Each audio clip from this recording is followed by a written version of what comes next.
Computer?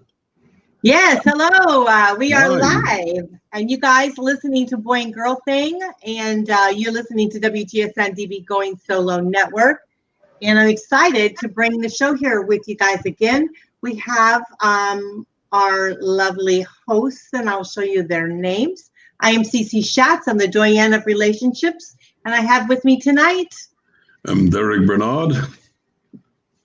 And Kathy Lamb. Right. Kathy Lamb. So you guys out there may not know about us, but we're just good friends, and we kind of hang out and we talk about boy and girl things. And so that's what we're going to do tonight. Kathy runs a really fun, exciting singles group, and we do a lot of fun things with that. And Derick just kind of hangs out and tells us what to do. No, I'm kidding. No, he's a mover. He dances. He has a fun. But we're all single, and we all have a good time, and we just enjoy ourselves. So tonight we're going to be talking about, and I thought I put it on here, but then maybe I didn't. But we're going to be talking about dating differences. That's what we're going to be talking about tonight. So Yes. again. Who wants to begin tonight? Well, we left Any off. cool things happening while we've been off this week? I'm sorry, say that again. Anybody had any cool dates or anything? No, I had. I talked to a couple of people, but they were not for me. So I just said, nah. I thought one of them was a scam, but I'm not sure. Oh. So, Kathy put a couple of people on the chopping block here. Yeah. Well, if you don't think they're for you, they're just not for you. I'm actually dating somebody. Yeah. Yeah. We'll see what happens. So, yeah, if the coronavirus doesn't get him first, right? Well,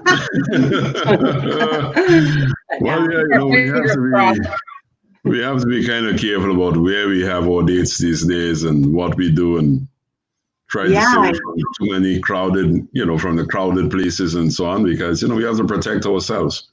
Well, yeah, that's going to put a damper on the dating thing, because, we don't know where everybody's been and who they've been in contact with. And I kind of think that for me, I'm just kind of lay back for a while and binge and watch some movies for a while. Yeah, and I thought about that because, both you and I do a lot of singles events. We do a lot of things. And so we're in big groups. And so right now being in a big group is a little of a scary, a scary situation. But, I guess if you are, in a smaller group and you're not coughing and, of course, I wouldn't be invited because I'm coughing, but, you can get out there and do some things. I mean, I hope that it's not going to, I hope that it will die down and we'll get a handle on this, and, the fear will subside a bit. But in the meantime, we have to be careful, right? Yeah, you got to be very, very careful. Just think of it as a time to chill, gather your thoughts, get into yourself, and just do what you enjoy doing on your own. That's Well, it's a great time to reflect, isn't it? So like you said, you went out with a few guys and you didn't quite feel it, and so it's a kind of a good time to reflect a little bit about that, and kind of get home in on a little bit more of what you're looking for. And are you being a little bit picky? Are you looking for something more? Are you dating with young eyes? Are you dating as when you were a teenager? You're looking for that strapping guy that's, all that vigor and energy. Are you looking for that guy? Well, I guess in one way I am, because I want the energy. And in the other sense, I'm like, okay, I realize that I'm in my 60s, and the men that I'm looking for, I want them to be the same age as me or close to it, but I want them to have the same energy as me too. Yeah. And so that at this age, it seems to be hard to find that. I mean, there's a lot that do have the same energy, but then everything else has to match too. Yeah. And so I think that's kind of a good topic, really, to talk about tonight on dating differences, because that is so true. It's like we have, there's certain balances, right? Don't you think, Derick, on certain balances that we have to have in a relationship? And one, I think, is the energy level. We have to be a little bit on the same spark. Sometimes we're not at the exact same, because if you're both charging at the same rate, you're going to be, butting heads. But you have to have that same common element. Well, I think there has to be a certain amount of commonalities for people to date successfully. It doesn't make sense that, you're high energy, but you're dating a very low energy person. Right. You want to have to go out and do activities, and that other person just wants to sit around. That's going to make it difficult. Yeah, they have a nice collection of DVDs and all, every movie in the book. Right.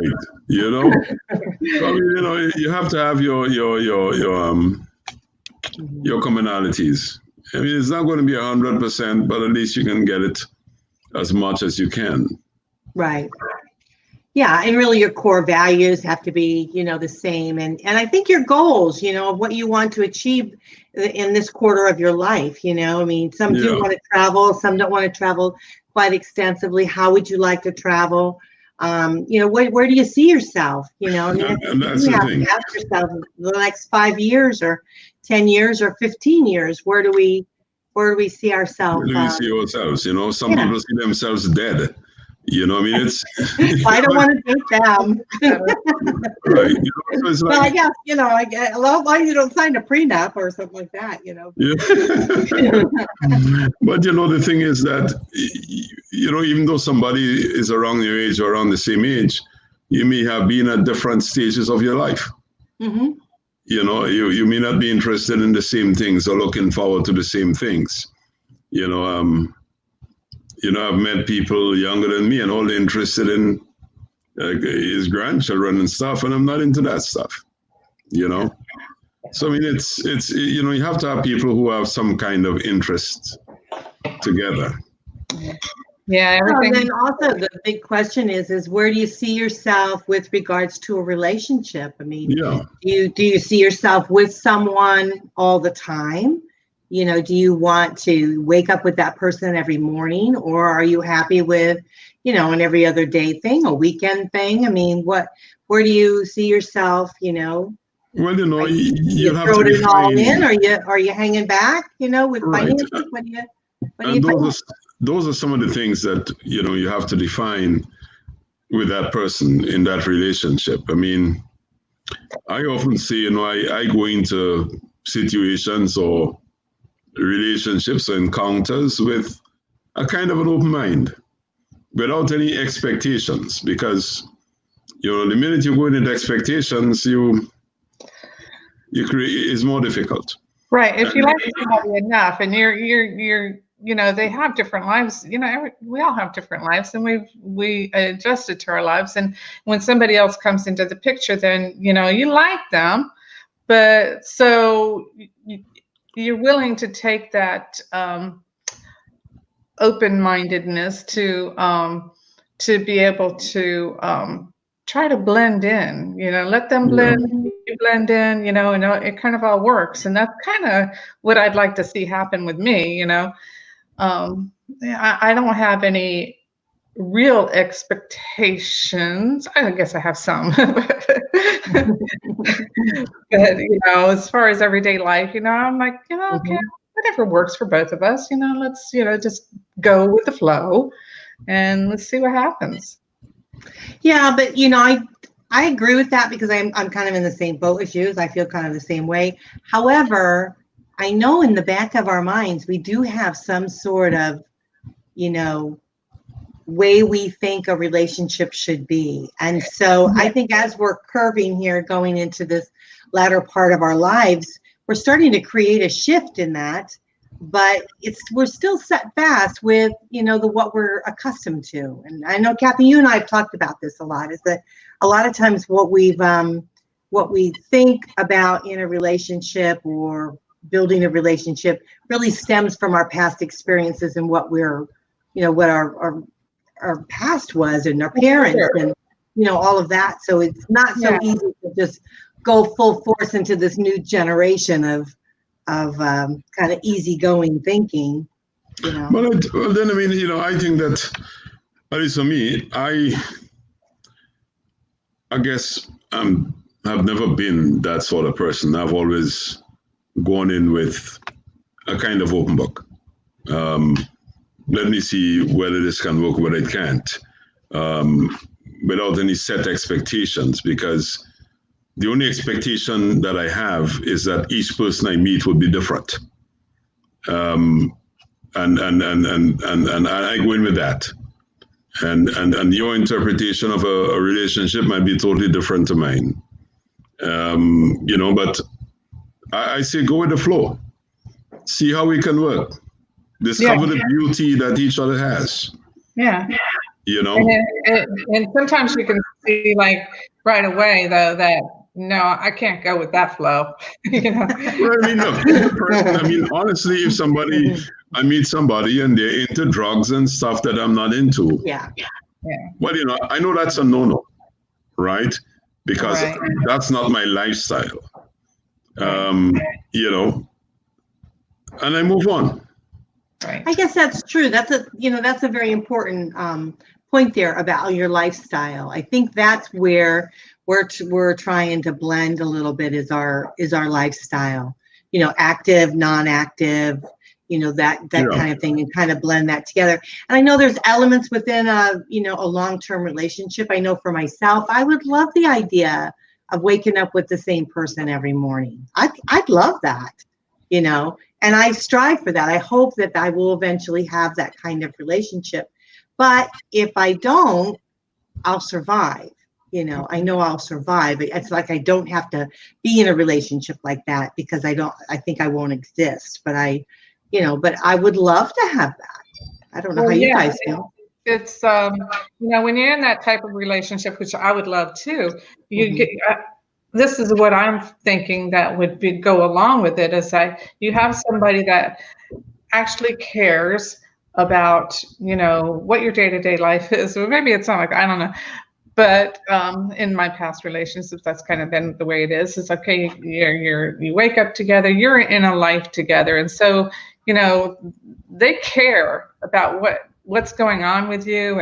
And you can talk about things together and, if you're just dating, and there's nothing that's been established, then you don't really have that. And you're just kind of working towards getting there, I think.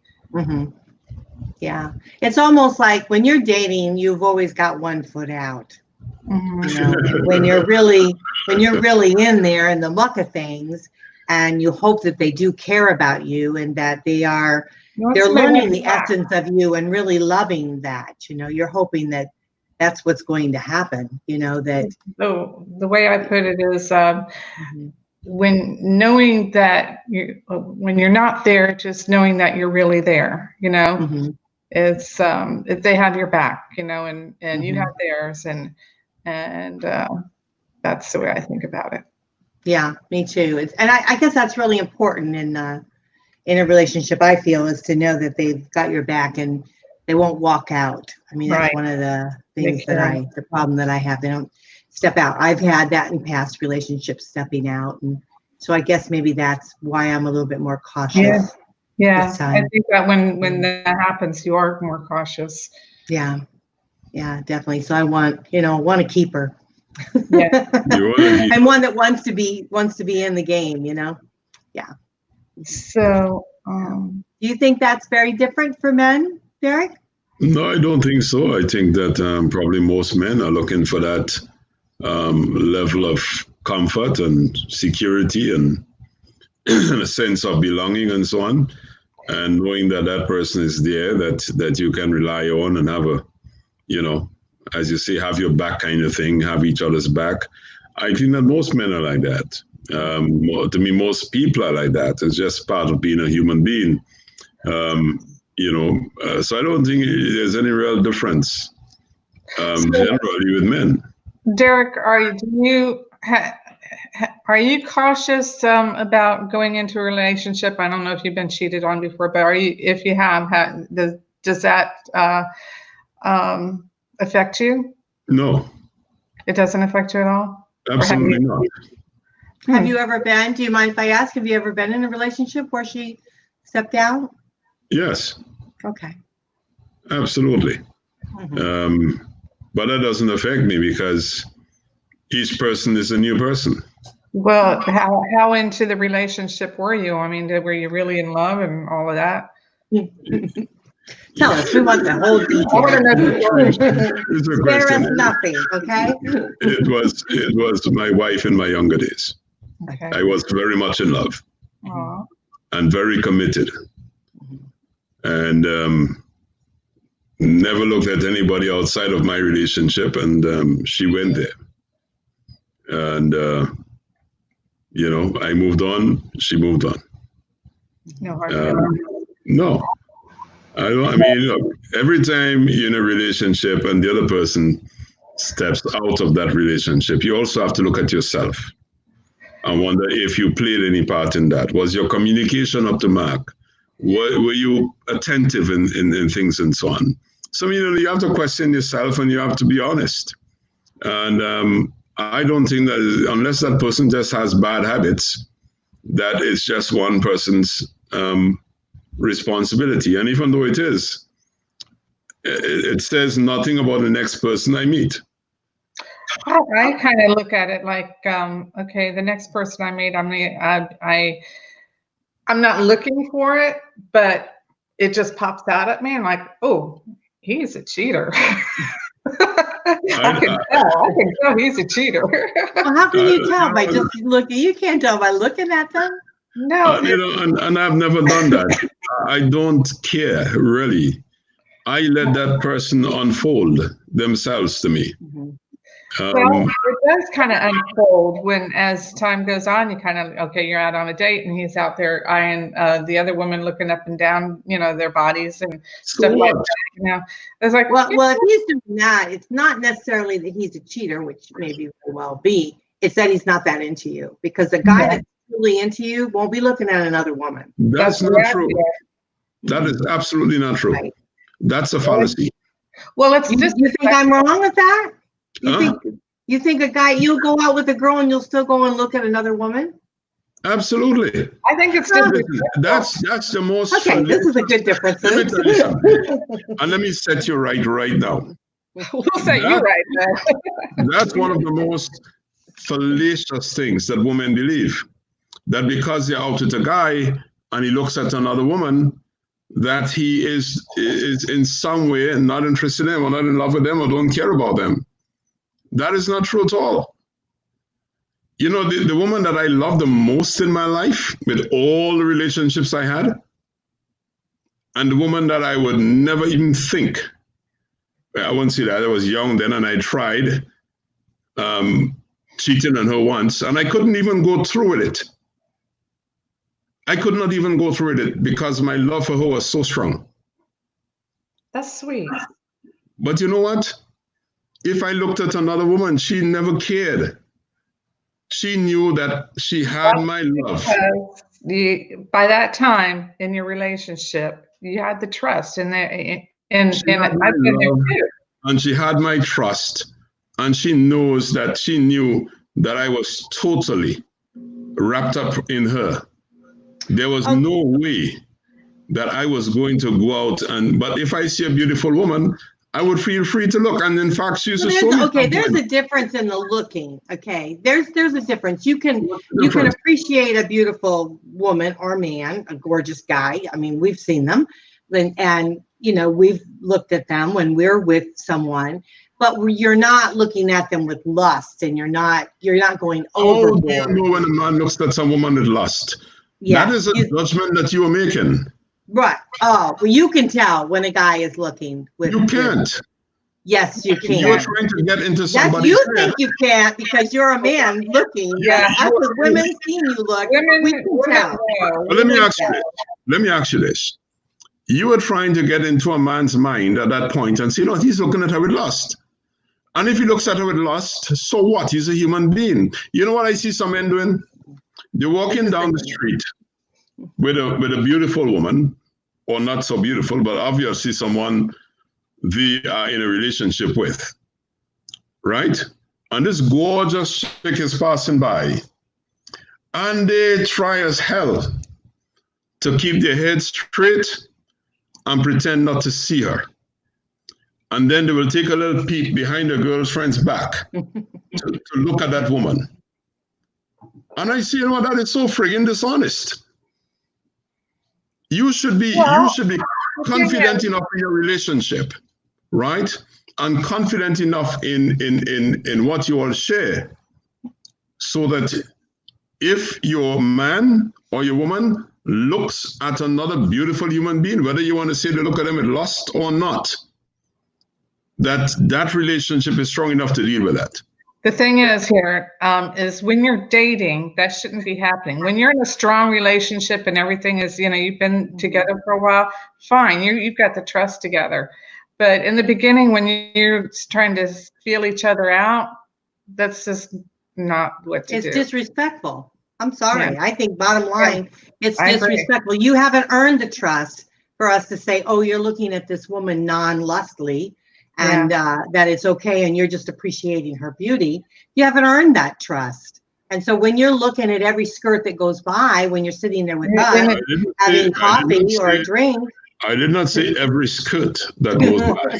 Okay, that's but it's true. Let me tell you, we've been on many dates, and it has happened. And if the guy is into you, he's not going to look at someone. I mean, if he just casually looks, that's one thing. Yeah. But when he's really ooga ugly, we can tell. We're women. We have seen that lusty look. We know what it looks like. You know, we go to bed with men that have that lusty look at us. Okay, so all right. So if the guy looks at a woman with lust, so what? Well, yeah, but you're saying you've done that in a relationship that's been long-term, and you had the trust built up, and she felt comfortable that you were just looking, and that was not a big thing. Well, we're talking about dating. We're talking about meeting someone out for maybe one or two times. She used to show me them sometimes. Pardon? She used to show me chicks sometimes. Because she knew I like to look. Sometimes we're out and she'll show me a nice chick and say, oh my gosh, look how beautiful she is. But don't you get it? You were in a long-term relationship. It wasn't the first or the second date you had with her. I didn't say the first or second date now. I mean, look, she was that's what we're talking about. We're talking about dating. She caught my attention. So the first or second date, I wasn't really interested in looking at anybody else. There you go. That's my point. Exactly. Because that was my attention. Right? That was my point. Yeah. Okay. So when somebody does have your attention on the first or second date, you should be focusing on that person to help that relationship grow if you're that interested. You know, if you don't care about it growing, then, you know, go ahead and look around, you know, and she'll probably say, okay, I get it, and move on. But you see, you changed the parameters. We didn't say first or second date before. We said no. That's because we're talking about dating differences. Dating, yes, but the 10 dates. Sorry. I didn't realize we were talking about number 10. And we were talking about her. We were talking about Kathy going out on just a couple dates. And where you're going deep on us, Derick. You're going number 10 is to know you should know each other well enough. You know what I appreciate in a woman? What? A whole lot. Confidence. I like a woman that's confident. I like a woman who knows that, look, I am so friggin' gorgeous that if you look at another one, so what? She's never going to be as gorgeous as me anyway. You know, a woman have to feel that within herself. She has to have that kind of confidence. And that really attracts me to a woman. Confidence. If I look at someone and you're ready to fuss, I'm ready to run. You know, because I don't see it getting better from there. You know, because I know we live in a world of human beings, right? And we all are going to be attracted by other people, right? We are going to be attracted to other people. is what you do with that attraction that really counts. Mm-hmm. Are you going to chase after that person, or is it just a fleeting lust or whatever you want to call it, and you move on?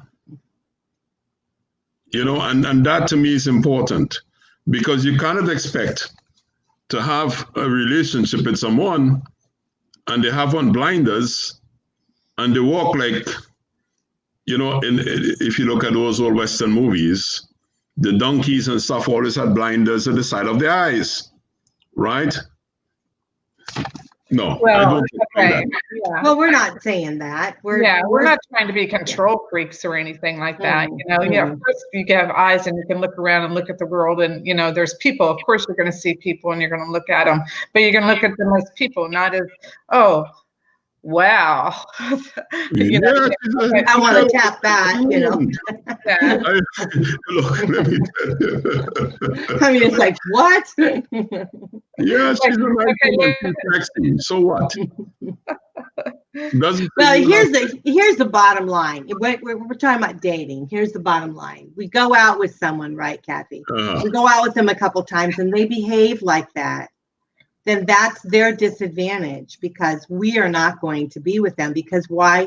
We are a confident woman. Yes, we are. And we respect ourselves more than that, you know. Absolutely. And if they can't get it on the first or second date that they're with somebody that's pretty awesome and they just want to go and look at other women or whatever, they can go out by themselves anytime they want. Right. You know, that's how I look at it. They don't have to do that with the women that they're dating. No. If they wanted to do that, like you said, they can do that on their own. Mm-hmm. And let me tell you guys, any guys that are out there listening, when you're out on a date and you really focus on the woman, I mean, it almost makes us melt, you know, doesn't it? Yes, because it just warms our heart, you know, it just makes us feel so good that you're paying that close attention to us, that you really truly care.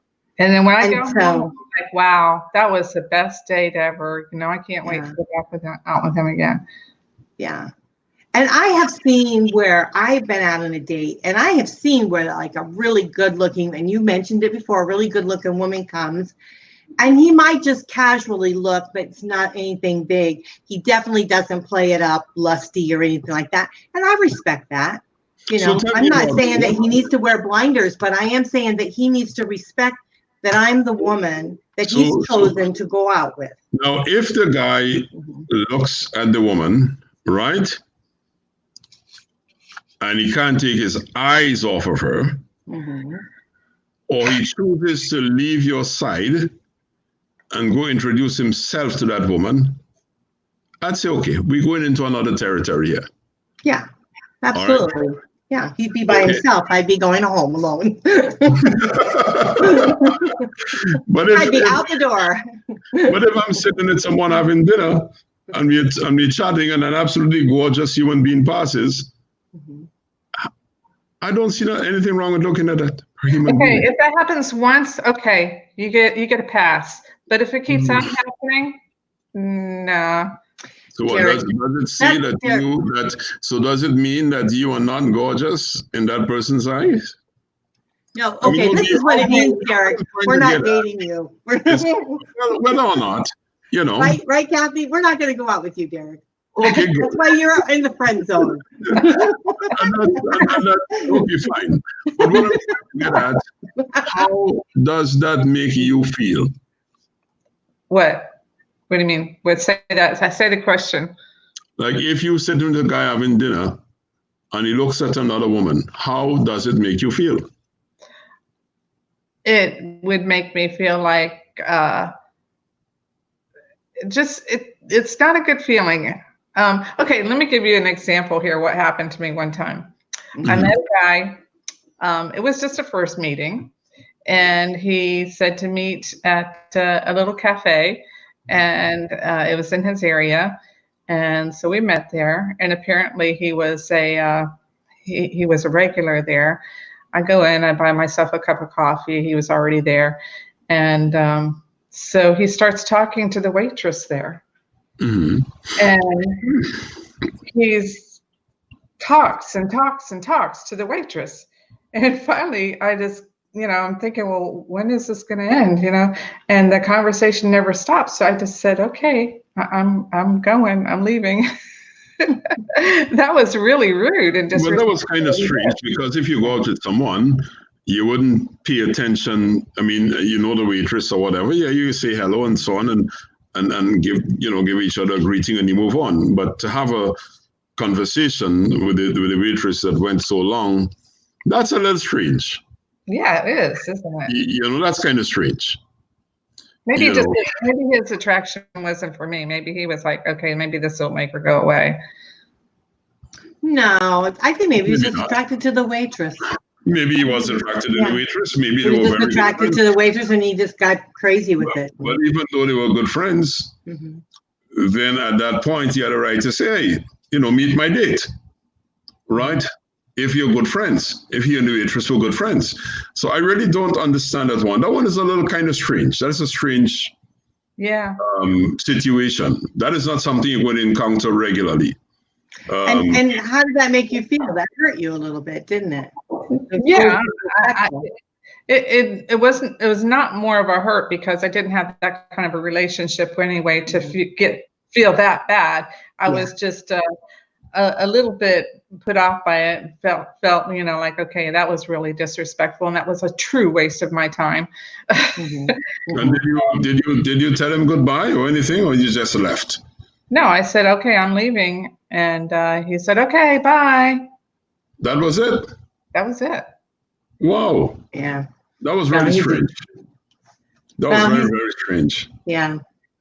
So actually, it's good that you didn't get any further with him because he's just he was not very classy. No, I mean, if it is that, look, we all are attracted to what we're attracted to. Right.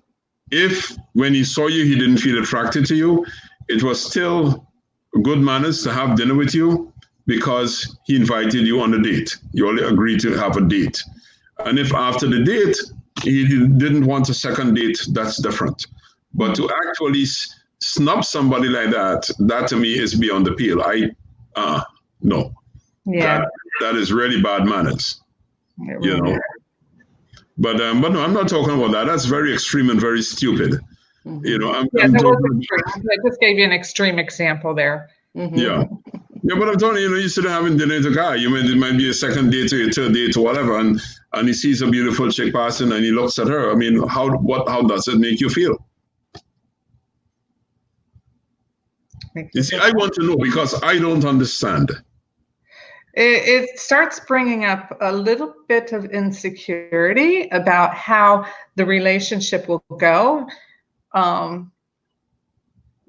I think it's a little degrading. I think it feels a little degrading because you got to remember, before you go out on a date, women, we prepare ourselves. So we're, doing our hair and our makeup, and we're figuring what kind of outfit we're going to wear, and we spend all this time and energy.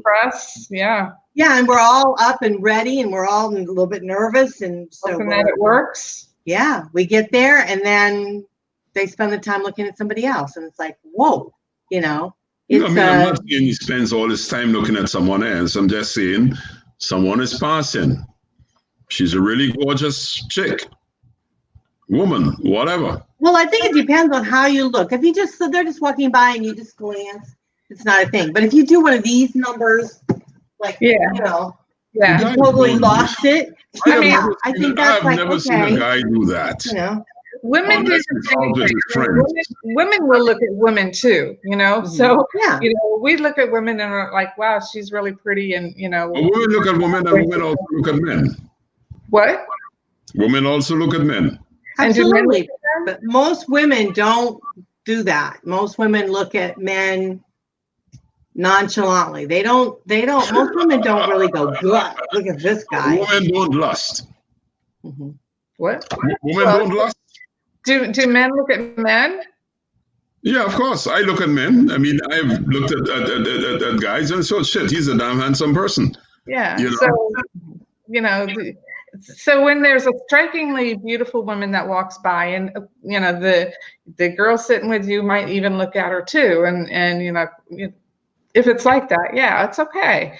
But to be doing that on a constant, that's like, it's your norm to do that.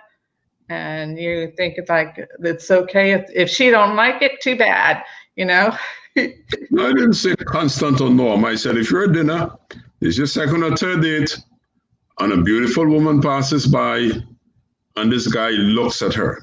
He may even be taken by her for a second or two because she is that striking. I've had that happen, and when I see it, I'll go, "Wow, she's gorgeous, isn't she?" Just something like that. Just acknowledge, she's gorgeous. I get she's gorgeous. Yeah. You get she's gorgeous. And now let's get back to us. Back to conversation. Yeah. Now my first husband, he used to do this thing. Like, I had total trust in him, but it got a little carried away. It went for a while, because I used to say when we're at the beach, I'd say, "Wow, she's got a really pretty, I like her bathing suit. I want one like that." And he'd look and, yeah, that's a cute bathing suit. And, we do that. I would do that a lot, so that's a really cute bathing suit. And then it kind of stopped with that. And then he'd be doing this, "Oh, that's a cute bathing suit." Like, he's getting away with it now. He's saying cute bathing suit. You can't do that. He's looking at too many bathing suits. He's those bathing suits. Right? He's now showing you all the cute bathing suits on the beach. Well, and like, for instance, if you go to the beach, they're walking by, that they're looking. It's just the way they look. It's the way they look. A guy like me who is bold and he tells you, "Oh my God, she has really gorgeous derriere." Yeah, I don't think I'd really like that. I don't think I don't really like it when they talk about body parts and stuff. No. So it's okay to disguise the body part by saying she has a nice bathing suit. Yeah. Only if we mention that she's got a nice bathing suit first. Okay. Yeah, that's only for the women to be able to say that. But the guy turns around, he starts saying it. It's like, wait a minute. No. I'm supposed to notice it first. Yeah. Yeah, then they'll go, "Did you happen to notice that over there? Did you notice that first over there?" Yeah. But I guess it really is, as you progress in the relationship, as you're dating, you're starting to date and you're progressing, the more trust you have, the easier that will be. Because I've gone, when I was dating Jack, we would go to the beach all the time, and I never thought he was looking at other women, but I know he was looking at other women. You know what I mean? It's like, I never felt like he was really lusting, looking at other women, but they were parading around the beach all the time. So I kind of like open honesty. I had this girl, and she was really gorgeous. Mm-hmm. And one day we were on the beach, and we were going by, and she saw me looking at this chick, and she said, "What the hell are you looking at?" I said, "Oh my God, she has a really nice derriere." And she was like, "What the hell?" She's like, "But anyway, hers is not as nice as mine anyway. Let's go." And that's the response that I was looking for. You got a little upset though, didn't you? Mm-hmm. Who, me? Absolutely. No, I didn't get upset. No, she did. Yeah, she got upset. She didn't like it. Momentarily, she was like, "What the hell?" But then she said, "Look, it's not as nice as mine, so let's just keep going, you old fool." That's right. She's pointing it out to you. Yeah. Yeah. What you got. You better make sure you know what you got at home, bud. Yeah. But she wasn't angry at me or anything like that, because she knew that I have a penchant for doing and saying things. And it doesn't really mean that I didn't appreciate her, or didn't love her, or didn't cherish her like no one else. But funny story. My ex and I, we were out. We were on a vacation, and we went to eat breakfast. And all of a sudden, there's like a wall of windows, right? And the pool is downstairs. All of a sudden, all these guys are like crowding around the windows. More guys are crowding around the windows, and my ex goes, "What's going on? Let me see what's going on." So we were thinking something really bad happened. A girl took her top off. Oh my God. And my ex looked over and he goes, "Oh, it's just a pair of boobs." And he came back. It was like no big thing. But these guys were all staring, and it was a whole bunch of guys crowded around the windows. Because one girl took her top off. Yeah, big deal. So what? There's a few boobs. But I'll tell you what, my ex scored points there because he came right back and said, "Oh, it's just a girl." Yeah, just a pair of boobs. And I'm thinking like, yeah, all right, thank you. Yeah, I wouldn't fuss about something like that. Mm-hmm. Yeah. It's a few boobs. Mm-hmm. Well, should we see if there's anything else that we should cover? But that we were like covering that. I don't know what else we were covering here. I don't know what the hell we were covering, but different personalities, orientations, different ways of handling conflicts. Conflict. We handle conflicts different. Want to talk about that? Yeah, we can look at conflicts. Yes. Okay. What type of conflicts? There's a lot of different types. Yeah, that's a good point. Well, the article here says most research suggests that men and women do not differ significantly in their responses to relationship conflict. But there's a kernel of truth to this. But there is a kernel of truth to this myth. Some couples engage in a destructive demand-withdraw pattern of conflict in which one person, the demander, presses an issue and insists on discussing it, while the other person withdraws and avoids a debate. The more a demander pushes an issue, the more a withdrawer retreats, only causing the demander to become more intent on discussing the issue and creating a vicious cycle that leaves both partners frustrated. And when this pattern occurs, it is much more likely that a woman is the demander. In other words, women are the ones who normally do the nagging. That's all this is saying. I knew that was going to come out. Oh. Right. That the women are going to be nagging. Women are the ones who normally nag. Men hardly nag. Women are the ones that are accused of nagging. Well, it's not a matter of being accused. This is what you are seeing. The research shows that women. No, I don't think the research said women nag. I really, really hate the word nagging. I really hate it. Well, all right. Well, and we're on the end of our show too, so we're not going to be able to talk too much about nagging. Well, women are normally the ones who do the demanding. Let me put it that way. No, I don't think so. I don't think so. My ex-husband was very demanding. According to, demanding in a conflict situation is different from demanding, generally speaking. And this is according to Dr. Gwendolyn Seidman, PhD. She did the research and she says that women are normally the demanders. She didn't ask me. Did she ask you? She didn't ask us. Well, I am sure that the sampling was pretty good. Yeah, I think we might have to swing around and come back to this topic about the nagging. What do you think? Nagging was my word. Nagging wasn't her word. Yeah, nagging was your word. Okay, that was your word. So now we're going to have to go a little deeper She put it as being the demander and the withdrawer, right? So one person will be pushing and the other person will be withdrawing. And the demander is normally the woman. That's what she was saying. Well, that saying, keep mama happy, no one's happy. I think the demander is not necessarily the woman. It can be the man just as much. It all depends on how the person lived, the experiences that the person has had and through their life and how they deal with the person that they're with. And whoever is the more dominant is can be the demander, or the other one can be the demander because they're like, hey, wait a minute, you're telling me what to do too much. I'm going to tell you, that I'm not going to take this. Maybe that's where the word nagging comes along, because, they're getting a little bit tired of being told that this is the way it is. Did I make sense? I know I started rambling there. No, I think that. Yeah, you did that. You did ramble a little bit, but that's okay. No, but the truth is that women tend to hold on to something and go at it, right? They demand an answer, the demand that we discuss this, the demand, I'm not saying that men don't do it. There's some men who find recreation in doing that, and some men bring it to the point where it becomes abusive, right? Mm-hmm. Women can also be abusive in that sense.